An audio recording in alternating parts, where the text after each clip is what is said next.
Imagine waking up from a life-threatening accident with an urgent warning from Jesus himself. I'm going to tell you the story about Landon Whitley, and this is going to blow your mind. He miraculously survived this accident that should have killed him, only to return with a profound mission from Jesus Christ himself. Who did he meet on the other side? What did he see? Join me as I dive into this. By the end of this video, your jaw is going to be left open and you're going to be shocked. Sunday afternoon, October 19th, 1997, the Whitley family was driving home from church just like any other Sunday. Landon, a young boy, was just sitting in the back seat while his parents, Julie and Andy, were driving in the front. It was a normal day, everything was going great until all of a sudden, disaster struck. They crossed an intersection. Julie remembers hearing her husband shouting and screaming, but all of a sudden, the words were lost and they got into a horrific crash. An ambulance, of all things, speeding through the intersection, collided with their car. Crash left everyone seriously injured, but his dad, Andy, did not survive. Even though she was injured,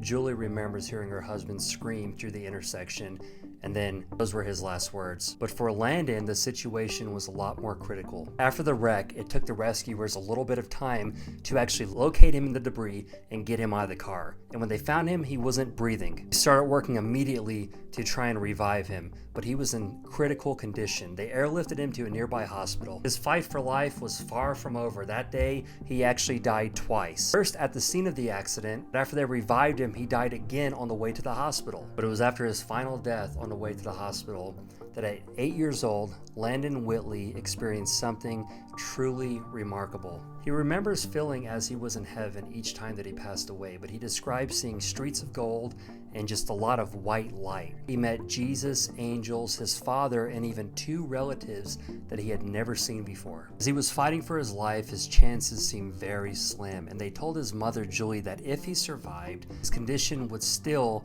never be the same. And if he did survive, he would remain like an 8-year-old child. Quality of life would not be good. He wouldn't be able to walk, talk, or even eat properly due to brain damage. But she said she was willing to accept that, and she continued to pray, trust God, and believe that her son would make a recovery and that his life would be spared. I mean, this mother's love was just unshakable. She was willing to do whatever it took to keep him alive and that she would care for him for the rest of her life. She truly was prepared to fight for her son. She continued to pray constantly. And while Landon was fighting for his life, she had to go forward to her husband's funeral. She was feeling angry, uncertain, and fearful. And the whole time she was grieving her husband, she has to worry about her son, so she couldn't even properly grieve. Despite suffering a traumatic head injury and being on life support, he woke up 2 weeks after the accident. His mother attributed it only to God for answering her prayers, and to doctors' amazement, he had no brain injury at all. As Julie rejoiced in her son's recovery and was so excited, she soon faced another struggle. She would have to tell him that his father passed away in the accident. She said his face was covered in scars, his head was wrapped in bandages, and she didn't want to hurt him any more than he had already been hurt. She put her head down and asked Landon, she said, "Do you know where your dad is?" And to her amazement, he actually said, "Yes, I know where he is. I saw him. He's in heaven." She was shocked, but the story goes even deeper. He told her about family and friends that passed away that he'd seen, and relatives that he had never met, including siblings. She said that he looked at her and said, "Oh, Mom, by the way, I forgot to tell you, I saw your other 2 kids." She started crying. She actually had 2 miscarriages before Landon was born, and she never told him about this. Landon said he knew they were his siblings, even though no one ever told him about them, because in heaven, you just know. You know who everyone is. Each time Landon faced death, he experienced something different in heaven. He saw streets of gold. He saw angels. He encountered Jesus and received a life-changing message. Listen to this. He said Jesus came to him and told him that I have to go back to earth. I have to be a good Christian and tell everyone about him. Landon shared that he wanted people to realize that Jesus was real, heaven is real, and to keep an eternal perspective for the afterlife. Following that command, when Landon made a full recovery, him and his mother began to share their experience in testifying about the power of Jesus Christ. This brought so much hope to people that were struggling with loss,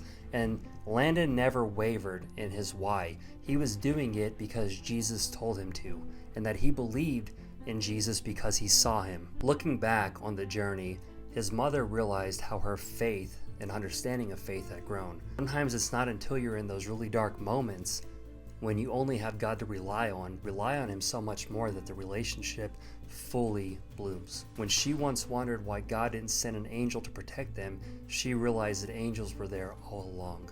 And it was part of God's mysterious plan that her husband didn't survive and her son did. Instead of just being trapped and rooted in anger and hatred and being bitter, Julie and her son Landon actually used their story to bring comfort to others, to share their faith, and draw people closer to Jesus. She said it's a huge blessing she gets to watch her child tell others about Jesus. He's always ready to remind people that heaven is real because he's actually been there and he's talked with Jesus face to face. Landon has over 23 parts of a plate in his head. He had to have his nose reconstructed from parts of his skull, and he has completely lost vision in one eye. But despite all that, he lives a mostly normal life today.